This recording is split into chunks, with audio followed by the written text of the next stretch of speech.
जा करीम आका मुस्तफा छुड़ा दे चलो। हज़रत नबी करीम सल्लल्लाहु अलैहि वसल्लम जख्मी हालत में जब वादी ताइफ के लोगों ने पत्थरों की बारिश बरसाई ताइफ की बस्ती वालों में, तो हज़रत नबी करीम सल्लल्लाहु अलैहि वसल्लम इस मस्जिद में आराम फरमाते। ये वो मस्जिद है, मस्जिद कू, इसको अरबी में कू कहते हैं, मैं आपको बताता हूँ।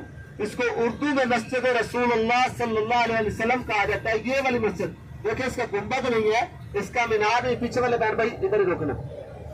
ये वाली मस्जिद रसूलुल्लाह सल्लल्लाहु अलैहि वसल्लम, ये वो मस्जिद है। अल्लाह अकबर। इस मस्जिद में करीम आका आराम फरमाते और इस मस्जिद के ऊपर पहाड़ के दरमियान में देखेंगे बहुत बड़ा पत्थर नजर आ रहा है।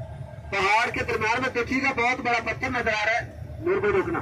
पहाड़ के दरमियान में बहुत बड़ा पत्थर नजर आ रहा है, जिसके नीचे दो छोटे छोटे पत्थरों ने सपोर्ट की हुई है। बहुत बड़ा पत्थर आपको नजर आएगा, बहुत बड़ा पत्थर पड़ा है, बहुत बड़ा, जिसके नीचे दो छोटे छोटे पत्थरों ने सपोर्ट की हुई है।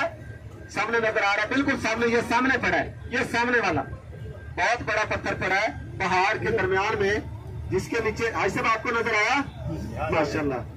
ये वो पत्थर है जो कुफार ने फेंका था। अल्लाह अकबर। पीछे वाले बहन भाइयों को नजर आया सुफियान भाई? ये वो पत्थर है। वल्लाह आलम। इसी पत्थर के बारे में बताया जाता है कि ये वो बस्ती थी।